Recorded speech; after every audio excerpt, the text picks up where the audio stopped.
Hi hello welcome back to my channel. അപ്പോൾ ഇന്ന് നമുക്കൊരു അടിപൊളി എല്ലുകറി ഇങ്ങനെ ഉണ്ടാക്കാൻ നോക്കിയാൽ നല്ല സിമ്പിളായിട്ട് നമുക്ക് പെട്ടെന്ന് ഉണ്ടാക്കാൻ പറ്റുന്ന നല്ലൊരു കറിയാണ്. അപ്പോൾ എല്ലാവരും ട്രൈ ചെയ്ത് നോക്കാം കേട്ടോ. അപ്പോൾ നമുക്ക് വീട്ടിലോട്ട് പോവാം.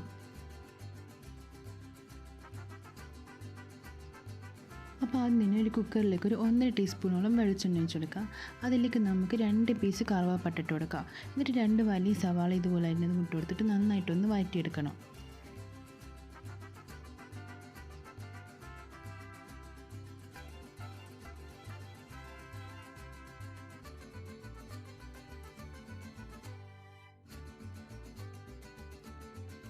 സവാളിൻ്റെ കളറൊക്കെ മാറി വരുന്ന സമയത്ത് നമുക്കിതിലേക്ക് 2 തക്കാളി ഇട്ട് കൊടുക്കുക, 2-3 പച്ചമുളക് ഇട്ട് കൊടുക്കുക, 1 ടീസ്പൂണോളം ജിഞ്ചർ ഗാർലിക് പേസ്റ്റും ഇട്ട് കൊടുത്തിട്ട് നന്നായിട്ടൊന്ന് മിക്സ് ചെയ്തെടുക്കാം.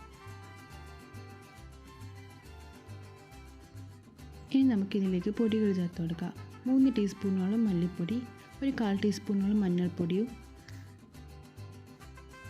1.5 ടീസ്പൂണോളം ഗരം മസാല, 1 ടീസ്പൂൺ കുരുമുളക് പൊടി, 1 ടീസ്പൂൺ മുളക് പൊടി, ആവശ്യത്തിന് ഉപ്പും കൂടി ഇട്ട് കൊടുത്തിട്ട് നന്നായിട്ടൊന്ന് മിക്സ് ചെയ്തെടുക്കാം.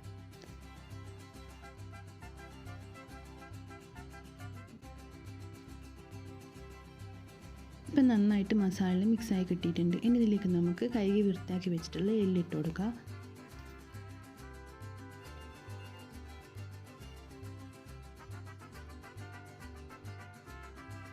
ആവശ്യത്തിനുള്ള വെള്ളവും കൂടി ഒഴിച്ച് കൊടുത്തിട്ട് കുക്കർ അടച്ച് വെച്ചിട്ട് നന്നായിട്ട് വേവിച്ചെടുക്കാം.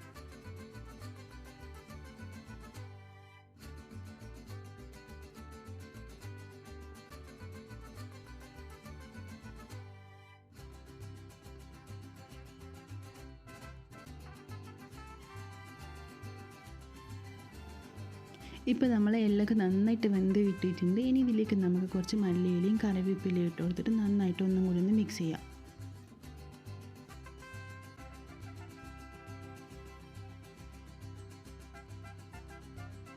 ഇപ്പോൾ നമ്മൾ ടേസ്റ്റി ആയിട്ടുള്ള നമ്മൾ എല്ലി കറി ഇവിടെ റെഡി ആയിട്ടുണ്ട്. അപ്പോൾ എല്ലാവരും ഒന്ന് ട്രൈ ചെയ്ത് നോക്കാം കേട്ടോ. നല്ല പുട്ടിന് കൊടുക്കുന്നത് സൂപ്പറായിരിക്കും. അപ്പോൾ ഇഷ്ടപ്പെട്ടിട്ടുണ്ടെങ്കിൽ ലൈക്ക് ചെയ്യാനും സബ്സ്ക്രൈബ് ചെയ്യാനും ഷെയർ ചെയ്യാനും കമൻറ്റ് ചെയ്യാനും മറക്കരുത്. നമുക്ക് മറ്റൊരു വീഡിയോ പിന്നെ കാണാം. Bye, thank U.